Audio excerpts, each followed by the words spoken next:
You're listening to the Rich Girls Podcast, where we celebrate women who are glowing, inspiring, rising, leading, and succeeding. Join your hosts, Jasmine and Cecily, for weekly gems on business, relationships, motherhood, finances, and more. Let's get started.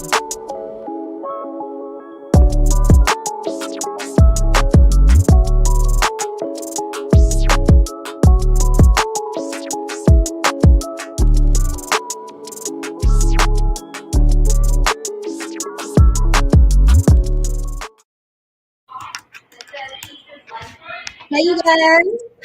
Welcome back. What's up, y'all? Welcome back to the Rich Girls Podcast. This is episode 21. It's not spiritual to be poor. And we will explain what we mean by that. First, I want to introduce our special guest that we have today, Bri Renee, with Love, Sex, and Magic Co. You are a spiritual entrepreneur, would you consider yourself? Yeah. I would like to say spiritually ethical entrepreneur, because we have some people out here that are spiritual entrepreneurs, but they're not ethical about it. Yeah. So I own Love, Sex, and Magic Co. I also have Love, Sex, and Magic Co. podcast. So I have an online store and a blog. And through all of that, I sell products and services that are to aid people in starting or continuing on their spiritual journey. So I have crystals, I have handmade crystal jewelry. I'm moving out of selling sage and into selling sage alternatives that are for us. And just any products that you may need, or tarot readings or astrological readings that you may need to aid you in your spiritual journey. That's what I got. That is absolutely amazing. Yes. Seriously. That is great. You're like, where have you been? I have not. I wish I would have found you a long time ago. I mean, I went all the way to Indiana for my crystals and my, pendulum. So it's just great to know that, Black woman, you got it. Yes. So that's amazing. So what is your story? How did you get started in your journey to doing this? Okay, so I've known for a very long time that I was not meant to work for other people. I am 31. I've had some sort of job since I was 15. I think I've had about 22 jobs. I get burnt out really quickly. I don't tolerate disrespect. I beat up some people on some of my first few jobs when I was a teenager and got fired. So I was like, I'm not meant to work for other people. So in that process of figuring out what it is I wanted to do, I went to college and I dropped out, and I kind of got to a point. My family's Catholic, so yes, all of it's true. All the rumors, anything you think of, true. So as I was exploring alternative to that, I started exploring different religions. I was like, well, maybe I know that I have faith. I believe in God, but maybe it's under a different kind of religion. So throughout exploring all these religions, I was like, all of these are pretty much the same core principles, like do no harm and things of that nature. Like just be a good person, basically. They just had different ways of going about it. And I was like, I don't really subscribe to them, but there's bits and pieces of each one that I would like to take with me. From there, I kind of got into alternative forms of spirituality, really got into astrology. And once I started seeing that astrology was more than just the stuff you see, the horoscopes you see in the newspaper, and I was like, it's a whole plethora of information that comes in your birth chart. And people because I would always hear people be like, oh, well, I don't relate to my horoscope in the newspaper. And I'm like, that's just your sun sign. You need to look at your moon sign and your rising sign. Exactly. And blah, blah, blah. So I started getting into that, which led me to tarot. And I read tarot just for myself and my friends for 5 years before one of my friends told somebody else that they read tarot, and they offered to pay me to do a tarot reading for them. And I was like, I like money. I like money. I can do it. So then I did it. And kind of from there, I started doing tarot readings pretty regularly. And in between, somewhere in there, I think 2016, I started my podcast. And in doing the podcast, I started thinking like, I'm really sending, which majority of my customers, majority of my listeners are Black women between the age of 25 and 35. And I'm like, I'm really sending my people to unmelanated people to buy their spiritual goods. So I was like, I need to figure out a different ways to go about this, because I want to make sure that we're buying our things so that from people that look like us, people that understand our struggle and the things that we've been through. So that's kind of how I ended up with the online store, and just kind of talking to my customers and talking to my listeners and letting them express like what they needed, what they were looking for, has led me to pick the products that I do have. And you'll see I cycle through products. If something doesn't sell, I'll ask why. And if I get an answer that they're like, we don't know what that is, I take it out. So that's how I ended up where I am now. I was blessed enough to be able to quit my job July of 2020. And I have been living off of my business, thankfully, since then. Wholesale orders with Rainbow Blossom and a couple other places that sell my stuff unbranded. Yes, that's amazing. So I've been really living my dream. And it's really super a humbling experience when I did, from going from when I realized my worth and realized that I didn't deserve to be stuck working for somebody else, especially all the jobs that I had where I felt like I was underpaid and being disrespected, to now I don't have to work for anybody unless I want to. Like, it's been a huge, my eyes have been open, and I'm like, yes, there's so much more stuff for me to do now that I have to kind of do. So that's how I got to be where I am now. Yeah. Amazing. Yeah, that was an amazing journey and story, and just hearing about your personal growth. Thank you for sharing that. That's super dope. Okay, so I think Miss Stephanie's over there, ain't she? Because I heard. Yeah, and Miss Stephanie is my mother, who has a big mouth, and I mean, there's nothing I can do if you all hear her in the background, because she's loud and extra. So we love Miss Stephanie. Oh man. Okay, so let's see. I mean, you touched on all types of different stuff. By the way, okay, so let's recap on our relationship, Bri, because we have been knowing each other for a while. I actually was on your podcast. Okay, I was on your podcast before, and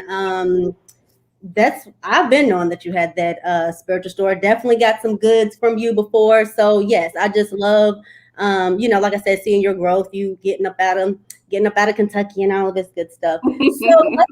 So let's get into crystal healing, because I feel like there's lots of people. Let's talk about this, because I feel like there are lots of misconceptions, and people were like, oh, you're worshiping crystals, and want to associate some of our spiritual practices, which I'm definitely a spiritual practitioner. I've got my crystals, I do my, as you were saying earlier, like I pick up bits and pieces from different religions like Buddhism. There's a lot of principles that they teach that I subscribe to. So just kind of like picking up on these different practices that's coming from these different places. But I feel like a lot of times that it can have negative connotations or whatever. So let's check this out. What do you? Yeah. So I get that a lot. What does crystal healing do? Like, what's the purpose? What are we doing? Okay. Yeah, I get that a lot.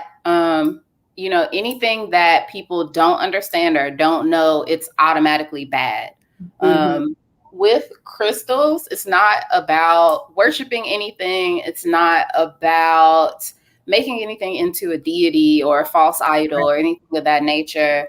All a crystal is, when being used in spiritual practice, all a stone is when being used in spiritual practice, is a resource or a tool.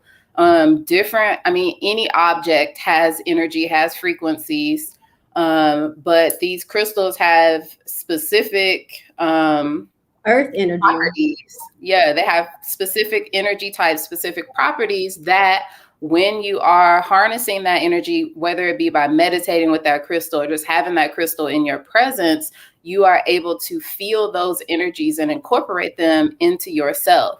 So if I know that I have hella anxiety, and me grabbing my rose quartz helps me to calm down, that's what I'm going to do.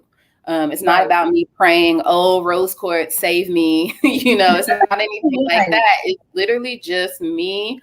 It would be the same as me taking not the equivalent, but it would be the same as me going to the doctor and the doctor prescribing me something for anxiety. It is another resource, something to add on to my that adds to my well-being. It's not ever going to take away from it. It's really hard to find a detrimental combination of crystals that you use. So pretty much you're just kind of harnessing the frequency that stone puts off. So if it gives off clarity, or if it helps you with calming down, if it helps you with anger, what's the issue with that?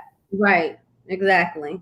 Like just lots of benefits associated with it. And again, these crystals and stones, they come from the earth, from the ocean. These like how you said, these stones have lots of properties in them. And when you are a person who loves nature and Mother Earth overall, like of course you're gonna appreciate these stones and crystals and things like that. Yep. So yeah. Yeah, I like what you said too, like about someone who, for example, may have anxiety versus you taking medication. You're using a natural remedy, which is a tool for a coping skill, that you can use instead of using medication. Like in therapy, we use mindfulness techniques, which is grounding, which is a part of, being spiritual, being one. It does really show that it calms you down. And I think people just really fear what they don't know. And they want to just say like, oh, this is worshiping something else. It's like, no. Bigger says, yes, I've been told it's devil worshiping. Yeah. I mean, I wanted to mention that, and I'm glad that we're having this conversation, because it's like, again, it's like you can learn Christianity in this religion and accept it as truth. But what about African spirituality that our ancestors practice? Isn't that more true to ourselves? You know what I'm saying? And just being open-minded. And again, I'm a woman of God, so any of my spiritual practice, I guess there are people who can use their talismans or that, because that's really just what it is. You're hanging on to them, you're putting them in your pocket or in your bra, just like how you would if you're wearing a cross around your neck. You know what I'm saying? To make you feel protected, or it's no different. So let's stop demonizing just simple aspects of life. It's kind of I was like, I'm not going to talk about it today, but there are so many things that are in Christianity, Catholicism, all these other forms of religion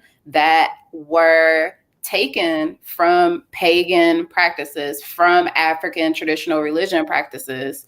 And our ancestors, when they were brought here against their will, had to, in order to protect their practices, in order to be able to continue to do what they were doing before they were brought here, they had to mix that in with Christianity. For a very long time, it was illegal to practice anything other than Christianity. Yeah. You would be killed. You would be, we were already enslaved. So why would we risk getting killed or getting sold so that we'd be pulled away from our family, when all we have to do is, okay, let's mix this in. Let's sing these chants. Let's sing these songs. Let's make it like this so that we don't get caught. So I really want people to understand that unless you're literally worshiping the devil, is not devil worship. And then the people that I've met that worship the devil are really more all about autonomy and doing whatever you want to do, but generally within the law. So, and the laws were made by Christian people. Right. So it's like, y'all are scared of devil worshipers, but there are KKK members killing Black people. There are Christian cops killing people every day. Right. And justifying it with the Bible. Right. Devil worshipers their business or whatever, maybe, Yeah. They might sacrifice a goose or a chicken here or there, but they ain't killing nobody. So I think it's all about perspective and all about, we have little, $1,000 Google encyclopedias in our hands, and people refuse to actually look for this information and use the power of discernment to decide what is and isn't true. The information is there. We would rather, grandma said go to church on Sunday. I've been going to church every Sunday. This is what the preacher been teaching me, even though the preacher is out here living in full-fledged sin. You know, I'm gonna listen to him. I ain't gonna listen to my intuition. I'm gonna go because grandma said to go. I kind of like thinking in reverse, and thank you, Shantae, for tuning in. Like I feel like we're kind of all wrong, and we all believe lies. But throughout life, you learn more. You try to get as close to the truth as you can, basically. Mm-hmm. But none of us are like know the whole truth about anything, you know. So that's where I feel like open-mindedness and that sort of thing definitely comes into play. For sure. Mm-hmm. For sure. All right. Let's go. How about we go to y'all? Stay tuned if you're tuned in. We're gonna Bri is gonna pull some. I'm sorry, I was on mute, but drop some questions if you all have some questions for Bri, or just anything, because the problem with everything is just not wanting to educate ourselves, not wanting to step out of the box. It's safer. You feel more comfortable staying in your box, even though you're not comfortable in your box. So step outside of it. You're suffering in your box, but you know what I'm saying? You don't want to step outside of the box. So if you have any questions, you know, as it pertains to religion, crystal healing, the benefits of yoga, you know, Bri's a yoga teacher, but we're going to go to a very, very quick commercial break. But when we come back, stay tuned because Bri's going to pull some cards for me and Cecily, like a quick part. Oh, I cannot wait for answers. Yes, we're going to see what's in the cards for us today. And we, you know, we'll educate a little bit about the tarot reads and, you know, dispel anything that comes with that too. So stay tuned, guys. We'll be right back.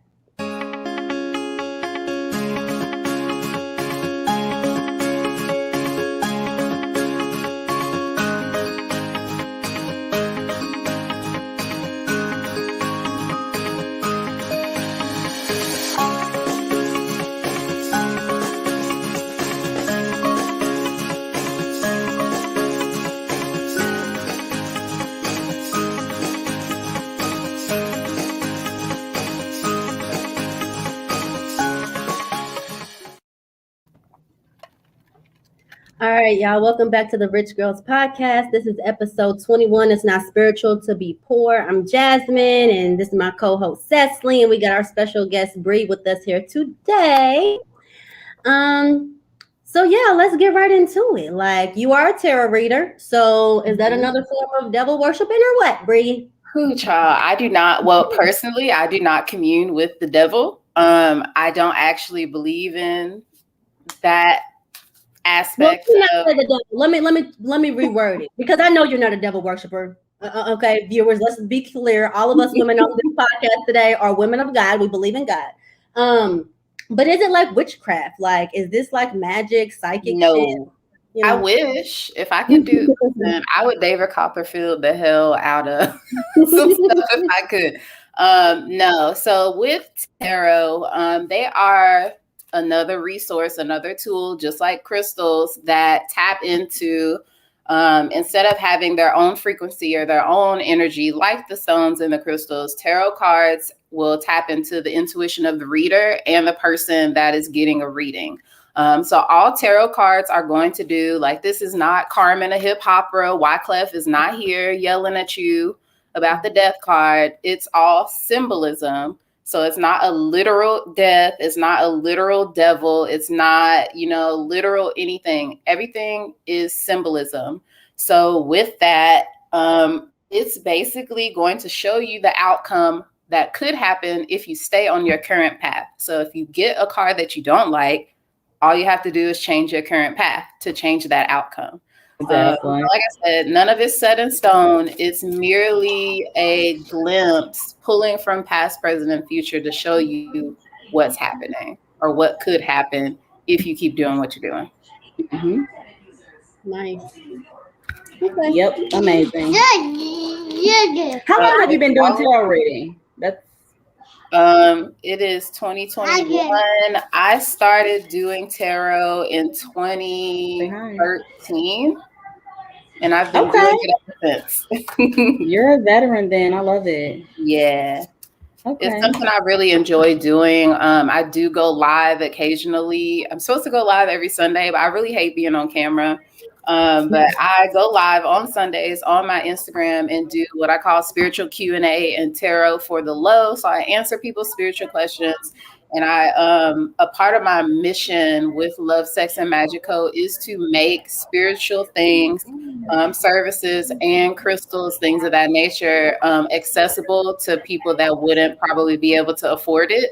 So I do like tarot for the low, and it's like a $5 donation for a reading, because I think my readings are pretty fairly priced, but there are people out here charging $200, $300, $400 for readings, and a lot of people can't afford that. So I'll do donation-based readings and occasionally free readings and stuff like that, because I want people to have access to things that are a part of our ancestry and a part of our spiritual connection to all the things we need to be connected to.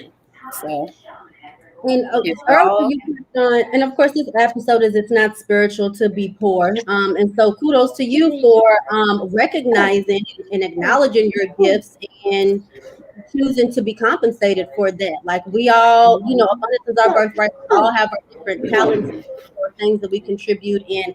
I believe God wants us to be compensated. Like you said, you knew what the job was going to pay you, but now you're in alignment and you're in the lane. You're claiming your worth. You set your price, and you're still able to give back. And that's blessings. That's nothing but blessings right there. So yeah. So we will definitely talk about money, because I have some a narrative that I would like to change pertaining to money and spirituality. So we'll definitely get to that. Okay. Okay. I got notes. So I'm ready. So who wants to go first? Jasmine. Yeah, I'll go first. Okay. I'll do like a 1-card pull. So I'll give my normal spiel that I give to people. Like I said, none of this is set in stone. None of it is literal. Most people, when they do a tarot reading, they do come with a question. So it's important to phrase the question correctly. You can't really say, when is this going to happen, or where is this going to happen? It should be more of a what question. What should I focus on to ensure that my business does this? What can I focus on to make sure that I'm living my best, living up to my highest self, or some sort of question like that? Or we can do something pretty general, and you can do like general overall, or you can say, what about my love life? What about business? What about home? So it's up to you. Chloe, you are cracking me up. Chloe is sitting up here calling me. Yeah, this little girl is calling her right now, which she does all the time. Oh my God. She is so ridiculous. But what's going to be yours, Jasmine? Mine is going to be, I would like let's see what Spirit has to say about my love life, or whatever messages we're getting about that. Okay. So I shuffle the cards until, the ancestors tell me that's enough. We'll flip the card. We'll go over the meaning of a card and how it applies to you.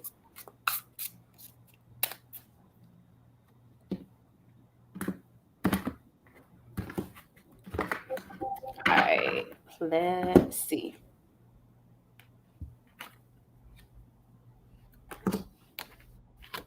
What was the question?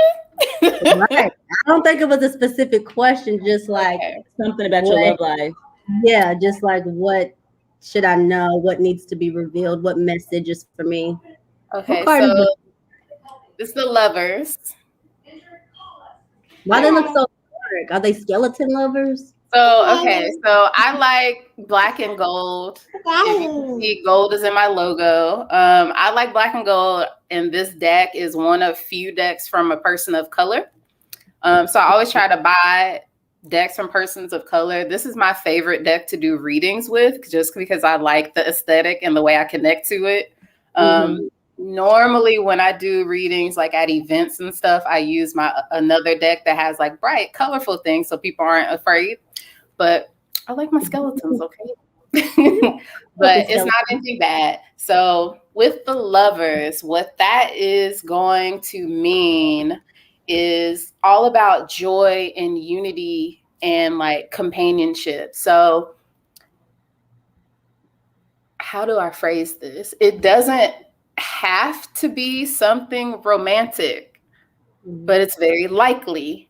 And it's all about like that ideal partnership kind of energy. Unity is the main thing, and like coming together and being able to build each other and build something together.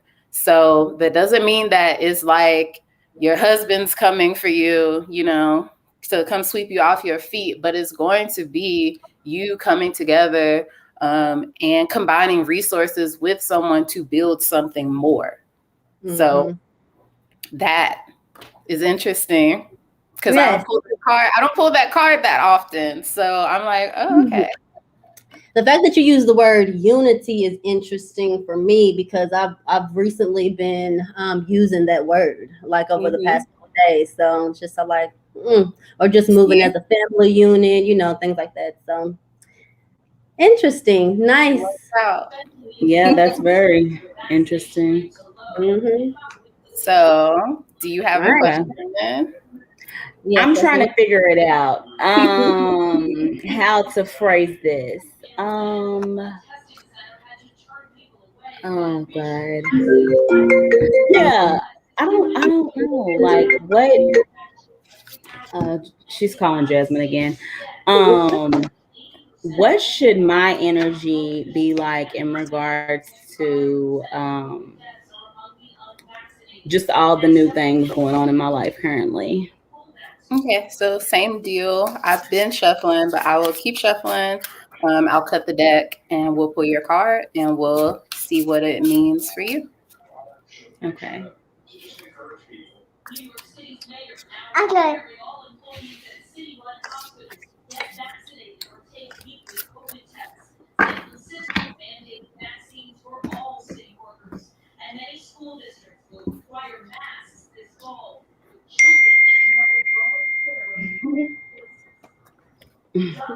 Okay. Hold on. I'm dropping. Cards are jumping out for you. Okay. Oh, Jesus. Because there's a lot of crazy stuff, good stuff, crazy stuff. I mean, Lord.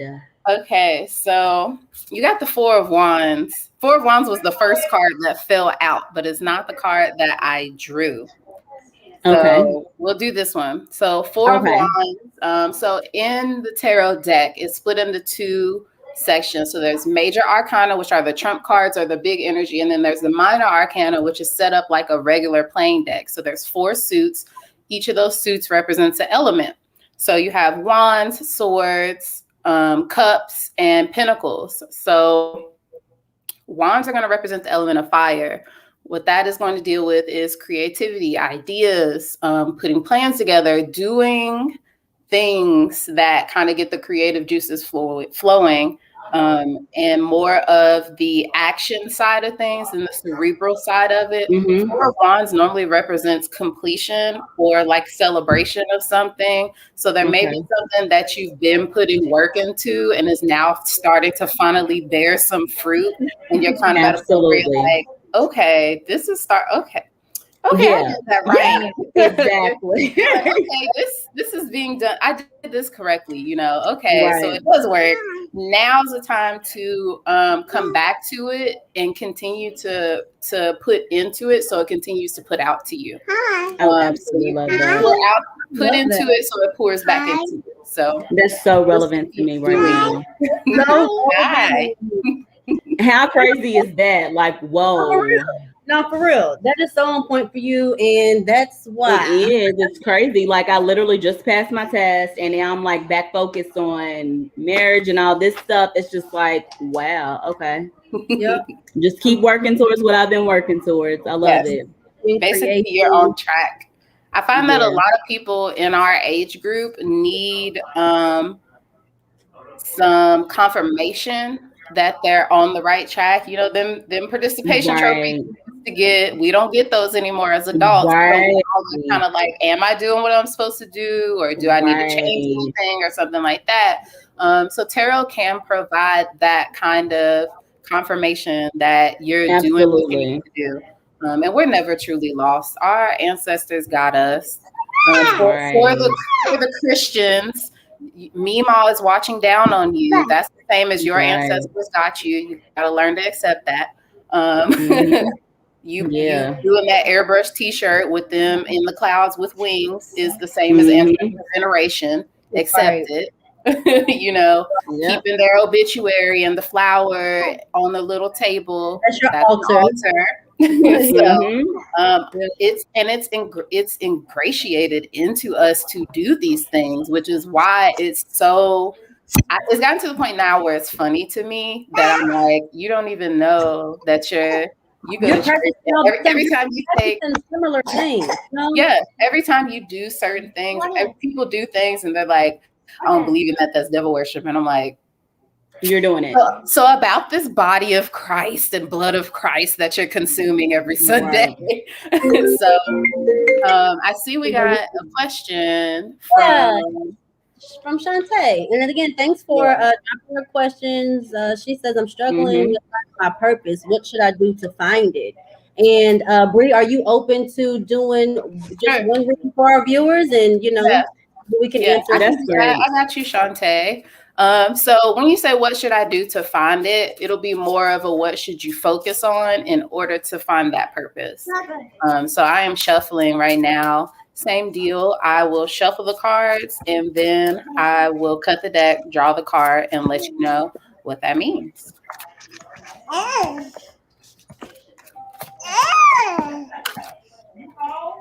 Stop calling me Chloe.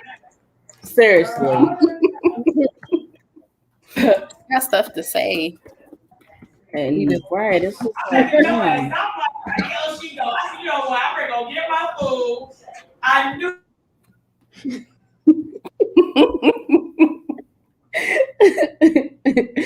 I support it. Yes. Okay. So Shantae, you got temperance. So what temperance focuses on is healing and renewal. It is all about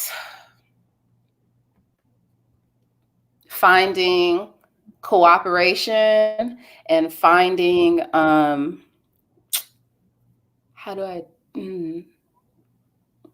it's all about finding cooperation. And I don't want to say finding the silver lining because some situations just suck, but it does want you to kind of take a step back and look at what's already happening for you, because your purpose is there and you've probably been dabbling in it, but haven't fully stepped into it just yet.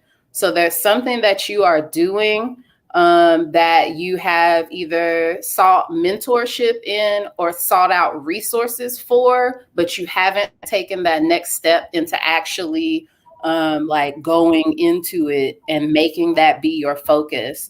And it's basically putting you in a position to where it's time for you to stop hesitating and just do it, because until you do it, you won't know what's going to happen. So hopefully that resonated with you. That's great. Yeah. Yes. Look, we got all kinds of people. Barhano says, do mine. I don't know. This is going to turn into a whole session because I know we got oh, do me. Yeah. No, girl. So funny. But Bri, let our viewers know how they can contact you and hit you up too with their please. So I have it set up on my website so where you can book a reading. So if you go to www.lovesexandmagic.co, you can go to the readings page and book a reading with me. I am currently offering 3 or 4 different levels of tarot reading in different price range. And then also offering natal chart interpretations. The natal chart interpretations do have a 3 to 4 day turnover, but for both of those, we do a Zoom call. And I go over If it's the natal chart, I go over your natal chart. I pick out all of the key placements. We go over all of those, and then I send you I think the last report I did was like 7 pages. So I send you like a 3 to 7 page report on every placement in your chart and any important aspects or things like that. Same for the tarot readings. We do the reading via Zoom. I send you a picture of the reading and a summary with all of the details from the reading in it. And any questions you have about that particular reading are answered during the Zoom.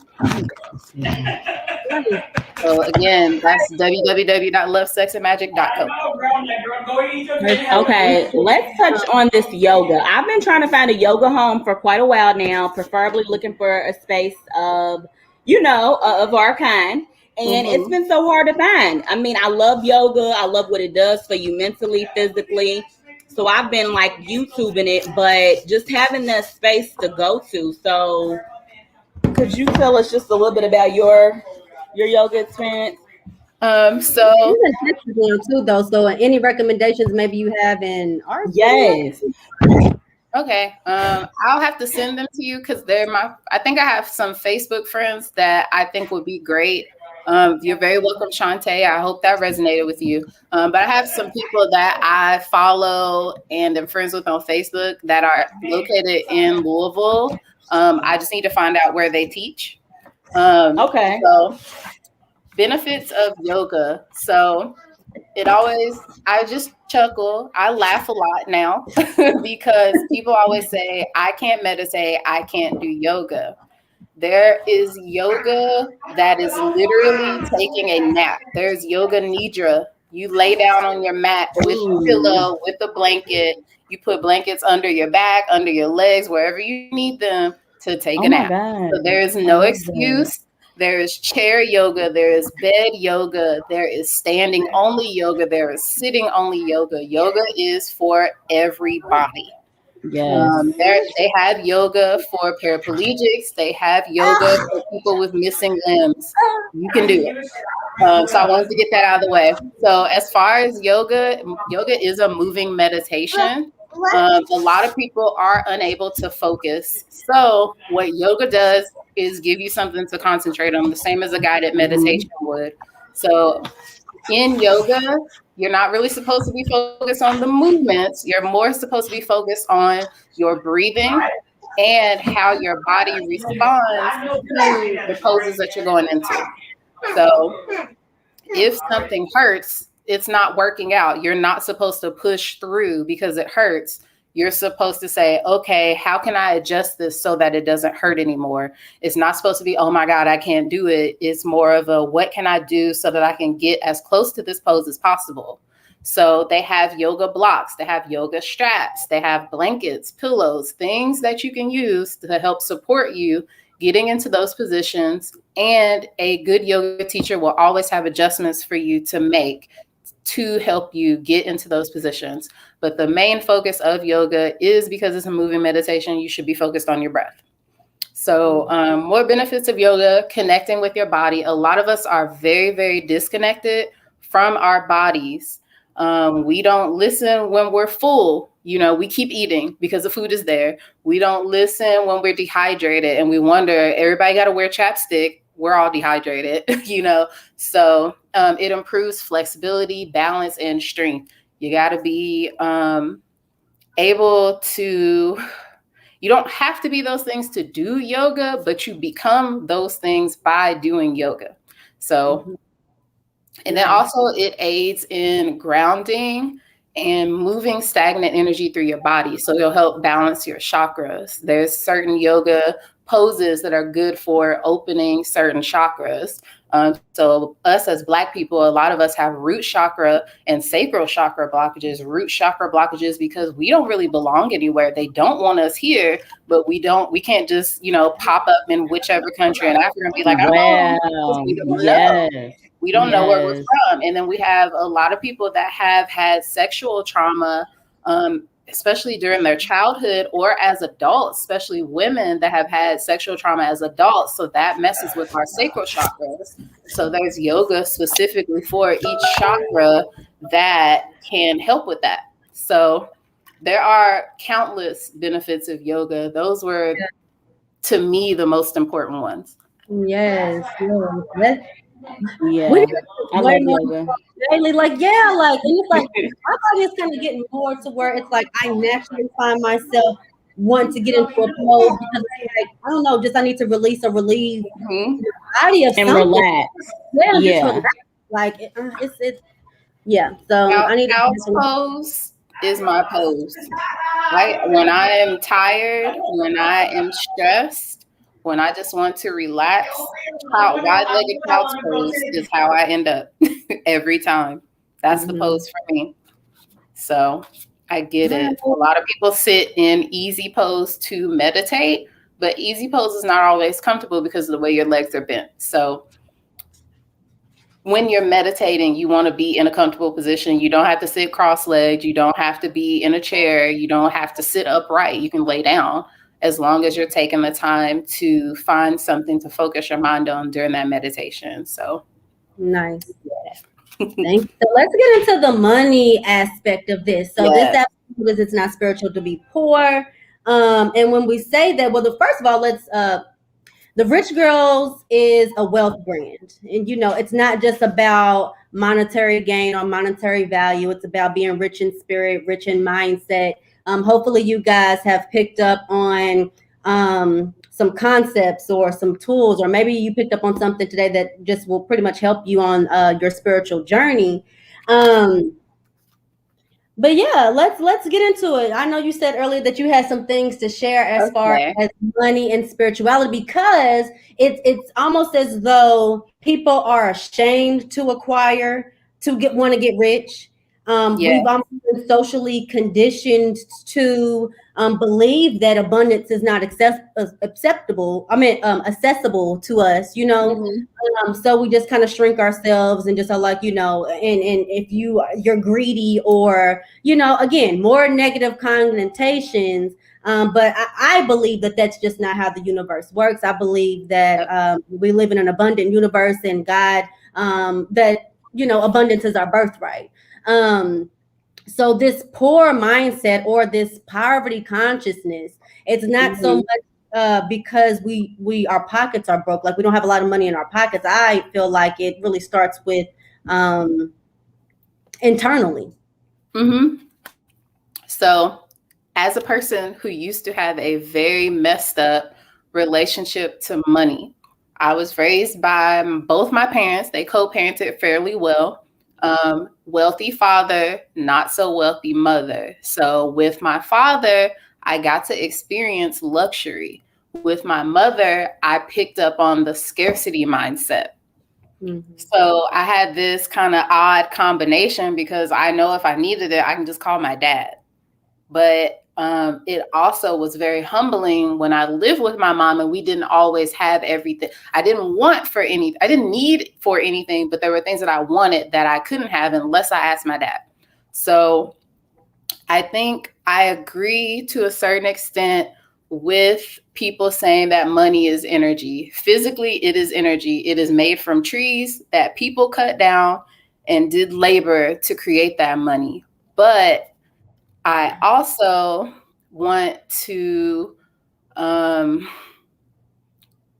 look at money not necessarily as energy and not as good or bad or good or evil or whatever, but it's more of a mirror. It's a lot of different things, but I don't think saying money is energy is necessarily the best way to put it, because when you say money is energy, the way that people think about energy now, that is basically a perpetuation of capitalism and the good vibes only culture, which is all spiritual bypassing, which is all victim blaming, and, continue to perpetuate systemic oppression, white supremacy, and the hierarchies of things. Because the reality is that as people of color, as women of color, we don't have time. We can't just say good vibes only. We cannot do that spiritual bypassing stuff, because we have all these generational curses that we need to break. We're faced with systemic oppressions and micro and macro aggressions everywhere we go. So yes, I do agree to a certain extent that money is energy.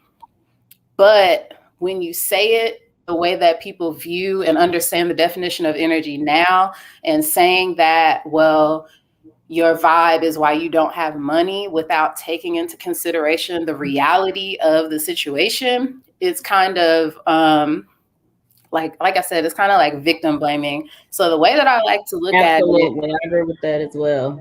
the way that I like to look at it, because I will say that a lot of Black people and people of color do have a victim mindset, but it's not that white definition of victim mindset where they're like, oh no, white tears. It's more of I can't do this because systemic oppression. Yes, systemic oppression exists, but there are people that have found workarounds for that. So no, I don't think that Black people can just pull ourselves up by the bootstrap. We have so many more obstacles to get to before we can even get to that point. And the saying, we all have to work twice as hard to get half the pay. All of that is true. So when I look at money, I look at money as a symbol, money as a relationship, and money as a humble servant, but not a good master. So when I look at money as a symbol, to me, it's a symbol of worth, value, power, and safety and security, right? Because if you really think about it, the more money you have, the more worthy you are to other people. As a Black person, will you ever truly be worthy to white people? No, but we can't always be worried about that. So with that comes power. You have the ability to do things that you may not have been able to do before, which is great, especially if you're using that power to help other people. But also, you don't have to do that. So when I look at money as a relationship, you have to look at it through your relationship with money, and then other people and other entities' relationships with money. So money through race, class, gender, geography, disability, ancestry, financial literacy, even your work history. Somebody may not hire you because you went 2 years without a job, or because you worked in a different position at a different company and you're applying for a new position here. And it also ties into shame, self-esteem, and your beliefs. So I think your beliefs. I think that I know that we subconsciously pick up on a lot of our parents' beliefs, for example, about, for example, if they struggle with money or didn't have a good relationship with money, that can kind of get passed down and, cause us to, I don't want to say misuse money, but money is a tool, right? So I feel like it has a use and it has a purpose, and the lack of education, especially in our communities, have just created this frustrating experience as it pertains to money. But again, so like money is the root of all evil, and again, that can, for a lot of people, they believe that so, because it's in the Bible, but it's like the love of money is the root of all evil. So just like we're not worshiping Christ, we're not worshiping money either. All of these things are just tools. Right. And there's nothing wrong with desiring luxury. Right. Especially Black women. Do you feel that you're worth it? Like, what is wrong? You deserve it. I desire luxury. What is wrong with, I desire it too. I'm going to have it, matter of fact, because abundance is my birthright. So I'm going to have everything I want in this life. So when I look at it from that perspective too, money is an amplifier. So the same way certain clear quartz is an amplifier of whatever other crystals or energy is around it, so is money. So if you have a scarcity mindset, you're never going to have a lot of money. If you fear money, you may never have a lot of it. Or if you do end up with some, you're fearing it, so you're going to give it away, or you're going to waste it. So it amplifies your behaviors, it amplifies your wounds, it amplifies your fears, but it also can amplify your opportunities and your resources. So again, that's where financial literacy comes in. That is where recognizing your own worth and changing your mindset comes in handy.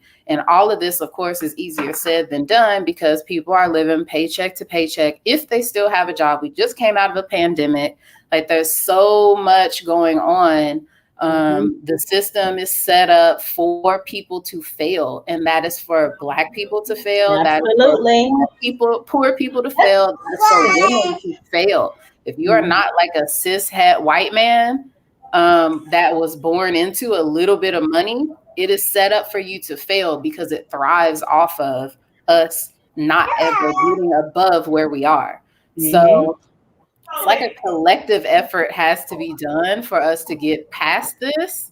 And it's, like I said, easier said than done. So when I originally started this, I was all about money manifesting. But I had to really sit down and take a look at my relationship with money because of how I was stuck in the middle of abundance and lack, and figuring out how to kind of harness that and change my mindset and become financially literate so that I can start to have that abundance that I desire, which is why it took me till I was 30 to be able to get it took me 4 years of being in business to get my business to do what I needed it to do. So it's work. It requires work. Yes. It requires taking accountability. I don't think that you can get rich or wealthy and bypass the work. You know what I'm saying? It's never really any type of get rich quick thing. Because like you said, if you get rich quick, you can lose it real quick too. It's really about the growth and the knowledge and everything else that's gained in between. Yeah, when, I get what you were saying about money not being energy, but in a sense, if you do view it as energy, I think it's like, I believe that you can attract more money to you based off of your energy and you getting aligned with your purpose. Because once you're aligned with your purpose and, you're actually doing the work that God intends for you, then it's like, the money comes as a byproduct, guaranteed. So that's just my take. I agree with that. That's my take. But yeah, I think we could continue to go on, but this is like a longest podcast session that we've had in a while. But no, I definitely appreciated you being on the show. Like, learned a lot. I know that our viewers definitely gained a lot from you today. So thank you for taking the time to chat with us. Cecily, you have anything? Yes, definitely. No, I just definitely love just, you coming on, and even, it's like there's so many different women out here, Black women especially, who are doing all these wonderful, amazing things. And this platform and others such as your own, like, it's just a way for us to really spread our energy, knowledge, resources, everything. So networking is so major.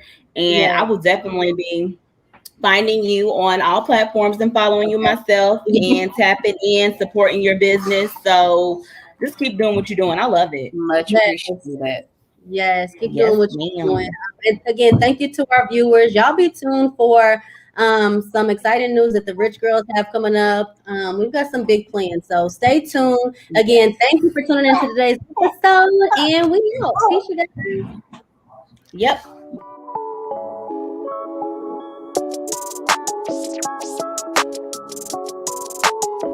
You're listening to the Rich Girls Podcast, where we celebrate women who are glowing, inspiring, rising, leading, and succeeding. Join your hosts, Jasmine and Cecily, for weekly gems on business, relationships, motherhood, finances, and more. Let's get started.